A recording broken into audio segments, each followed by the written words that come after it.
ये proper analysis नहीं है, लेकिन इसमें एक चीज़ हम कवर करने वाले हैं कि रिकवरी कैसी है। आपने टाइटल देख लिया होगा, आपने थंबनेल देख लिया होगा, रिकवरी कैसी है, मतलब टाटा में रिकवरी कैसे आई है। क्योंकि एक चीज़ दिखाता हूँ आपको स्क्रीन पे, ये ड्रॉप सबके अंदर आया, ये आप देख सकते हो, ये ड्रॉप सबके अंदर आया, बंधन के अंदर, इन्वेस्को के अंदर, निपोन के अंदर, ये ड्रॉप से कोई भी नहीं बचा। उसके बाद अगर मैं नीचे जाऊं तो ये टाटा के अंदर भी इतना बड़ा ड्रॉप आया ही आया। लेकिन सबसे बड़ी बात, ड्रॉप के बाद रिकवरी दिखाई बंधन स्मॉल कैप ने।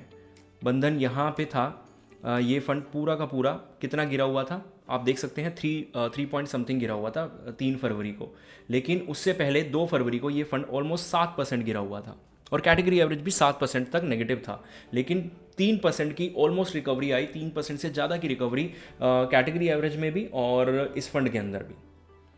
और कैटेगरी एवरेज से बेटर रिकवरी देखने को मिली हमें बंधन के अंदर।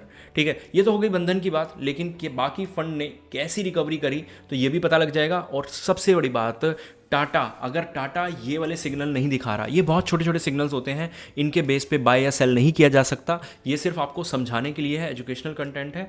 लेकिन लॉन्ग रन तक ये सिग्नल अगर रिपीट होते हैं, एक के बाद एक, एक के बाद 4, 5, 6, 10 रिपीट होते हैं, तो आप समझ लीजिए ये फंड आपको बुल रन में रिटर्न नहीं देने वाला। क्योंकि 2-3% की रिकवरी बहुत मेजर होती है, बहुत ज़्यादा मेजर।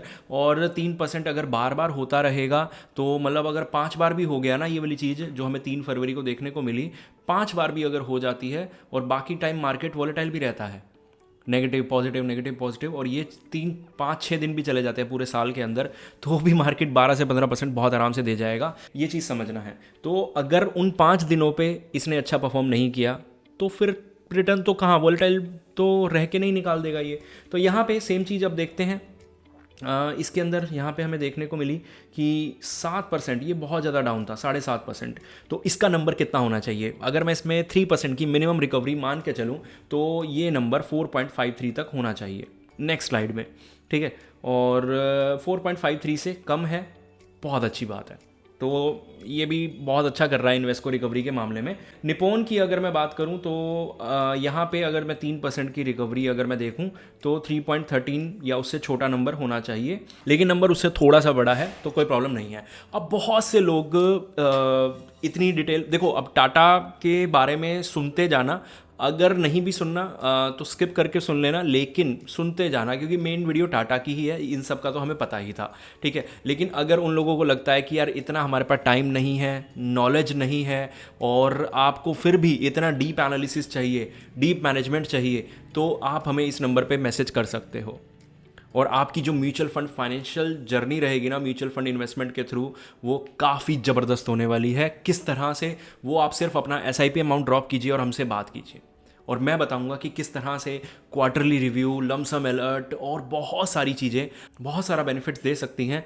एग्रेसिव अगर आप जाना चाहते हैं, क्योंकि मेरे पास 80% इन्वेस्टर्स ऐसे ही हैं जो एग्रेसिव हैं, और 80% का मतलब almost 320 clients, 80% total almost 400 touch कर जाएंगे हम फेब के अंदर।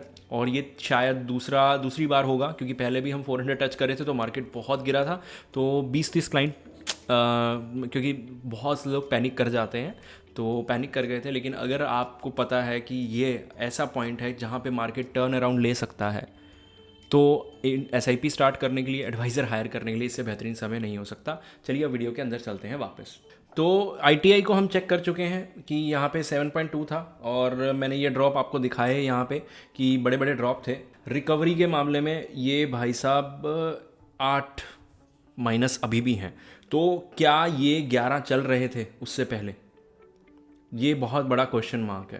तो ये देख लेते हैं हम टाटा के अंदर आके। तो ये फंड चल रहा था 7.45 नेगेटिव 2 फरवरी को, बहुत ही बेकार चल रहा था ये। उसके बाद 3 फरवरी को रिकवरी के टाइम पे ये 4.6 तक आ गया। तो रिकवरी अच्छी हुई या बुरी हुई, ये आप बताइए। 3% की रिकवरी, अगर हम एग्जैक्ट 3% की रिकवरी मान के चलें तो 4.45 उससे नीचे होना चाहिए था नंबर, लेकिन इतना सा, यानी कि 2.85 तक इसने रिकवरी दिखाई है।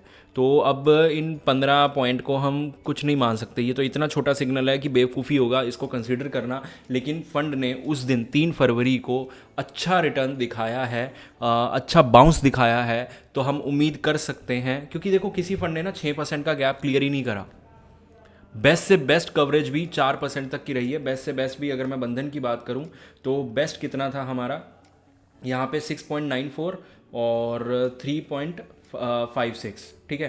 तो बेस्ट से बेस्ट रिकवरी भी 3.5 समथिंग की आसपास की है और ये 2.85। तो उतना बड़ा गैप नहीं है एक दिन के रिटर्न के हिसाब से। और अब जो लोग कह रहे हैं ना कि एक दिन के रिटर्न पे चेक करना बेवकूफ़ी है, लेकिन मैं वही बोल रहा हूँ ना, ऐसे सिर्फ और सिर्फ 5 दिन। क्योंकि देखो मार्केट ऐसे रहे, अभी क्या है, 1% नीचे गया, फिर 1% ऊपर गया, यही चल रहा है।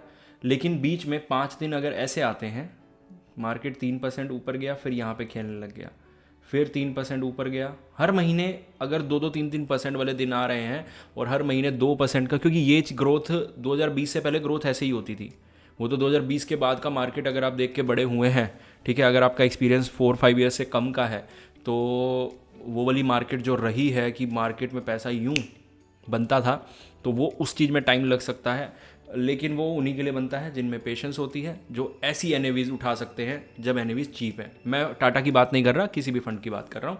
होपफुली आप समझ गए होंगे। मिलते हैं अगली वीडियो में।